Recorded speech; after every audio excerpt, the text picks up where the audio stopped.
আগামী 10ই নভেম্বর জাতীয় আয়ুর্বেদ দিবস উপলক্ষে রবিবার রান ফর আয়ুর্বেদ অনুষ্ঠিত হয়। রবীন্দ্র ভবনের সামনে থেকে এই র্যালি শুরু হয়ে শেষ হয় স্টেট আয়ুর্বেদ হসপিটালের সামনে। এদিনের অনুষ্ঠানে উপস্থিত ছিলেন আয়ুষ মিশনের স্টেট সেক্রেটারি দিলীপ কুমার চাকমা। আগামী 10ই নভেম্বর অষ্টম জাতীয় আয়ুর্বেদ দিবস উদযাপন করা হবে। তার আগেই রবিবার আয়োজন করা হলো রান ফর আয়ুর্বেদ কর্মসূচি। অনুষ্ঠানে উপস্থিত ছিলেন আয়ুষ মিশনের স্টেট সেক্রেটারি দিলীপ কুমার চাকমা সহ স্টেট আয়ুর্বেদ হাসপাতালের বিশেষজ্ঞ চিকিৎসক, রাজ্য আয়ুষ মিশনের বিভিন্ন অফিসার সহ কর্মীরা। এই কর্মসূচির মূল লক্ষ্য আয়ুর্বেদ সম্পর্কে সাধারণের মধ্যে সচেতনতা বাড়ানো।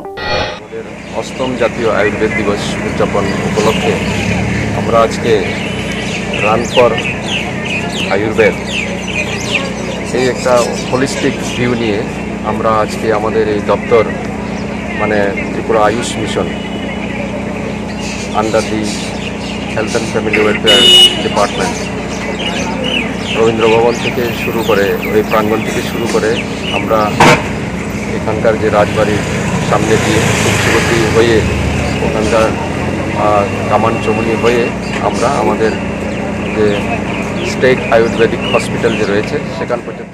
এবছর জাতীয় আয়ুর্বেদ দিবসের theme Ayurveda for one health, অর্থাৎ পৃথিবীর বাস্তুতন্ত্রের অন্তর্গত সকলের আয়ুর্বেদের মধ্যে দিয়ে সুস্বাস্থ্যের নিশ্চয়তা। এর পাশাপাশি কৃষকদের জন্যও কিষানও কে লিয়ে আয়ুর্বেদ কর্মসূচির আয়োজন করা হয়েছে। তবে এই বছরের যে থিম হচ্ছে সেই থিমটা আমি একটু বলে রাখছি। এটা হচ্ছে যে আয়ুর্বেদা ফর ওয়ান হেলথ, মানে এর অর্থ পৃথিবীর বাস্তুতন্ত্রের অন্তর্গত মানুষ, গৃহপালিত ও বন্যপ্রাণী সকলের সুস্বাস্থ্য আয়ুর্বেদের মাধ্যমে সুনিশ্চিত করা। এবং এবারের আয়ুর্বেদ দিবসে আমরা কৃষক বন্ধুদের জন্য চিন্তা ভাবনা করছি, আর সেটা হচ্ছে কিষানও কে লিয়ে আয়ুর্বেদ। এটা হচ্ছে অর্থাৎ কৃষকদের জন্য আয়ুর্বেদ, কিভাবে ওরা তাদের গাছগাছড়া ভিত্তিক ওষুধ প্রয়োগ করে ফলন আরও কীভাবে বাড়াতে পারে, শস্যকে জীবাণু ও পোকামাকড় মুক্ত কিভাবে করতে পারে, এটার দিকে দৃষ্টি দিতে বলা হয়েছে। ছাত্রছাত্রীদের জীবনের উপরেও আয়ুর্বেদের গুরুত্ব অপরিসীম। এই প্রসঙ্গে বিগত 1 মাস যাবৎ আয়ুর্বেদ ফর স্টুডেন্টস কর্মসূচি করা হয় বিভিন্ন স্কুলে। Final voice over.